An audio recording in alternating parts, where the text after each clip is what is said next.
North Korea ready for JUCHE bird?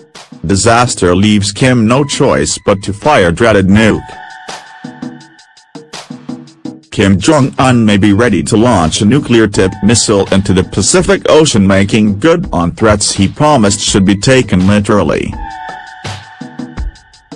It has emerged today North Korea's mountain test range Pyongyang suffered a collapse after the detonation of Kim's H-bomb.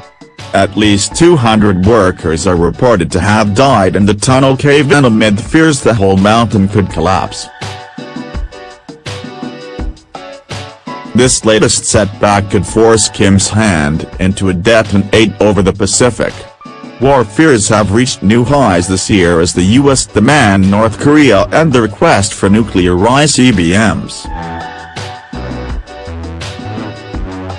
The foreign minister is very well aware of the intentions of our supreme leader, so I think you should take his words literally. North Korean diplomat reportedly the collapse occurred on September 10, just 7 days after Kim exploded his last nuke at the site.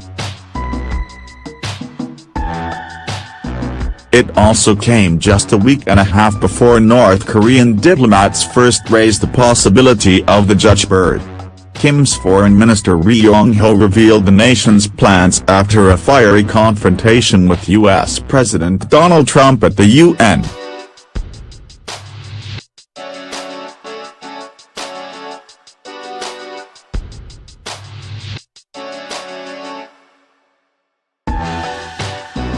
The JUCHE bird would be the ultimate provocation of the West and would be an unprecedented step by North Korea. It would fly from the nation's eastern coast hurtling over Japan before flying out into the Central Pacific, exploding over the ocean. It would be the first blast of its kind in nearly 30 years. Kim may try to mirror what his old ally China did to prove its nuke might to the U.S. Beijing detonated a missile-mounted warhead over the Pacific in 1966.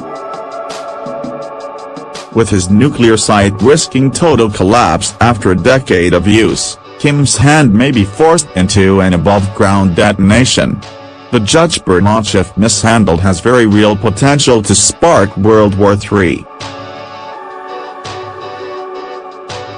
U.S. General James Mattis has said Washington will never accept a fully nuclear-armed North Korea. Tensions have escalated once again despite North Korea not launching a missile since September 15. Trump is due to fly into the Asia-Pacific next week for talks with Japan, South Korea and China. North Korea will be topping the agenda as the U.S. continues to flood warships and bombers into the Pacific.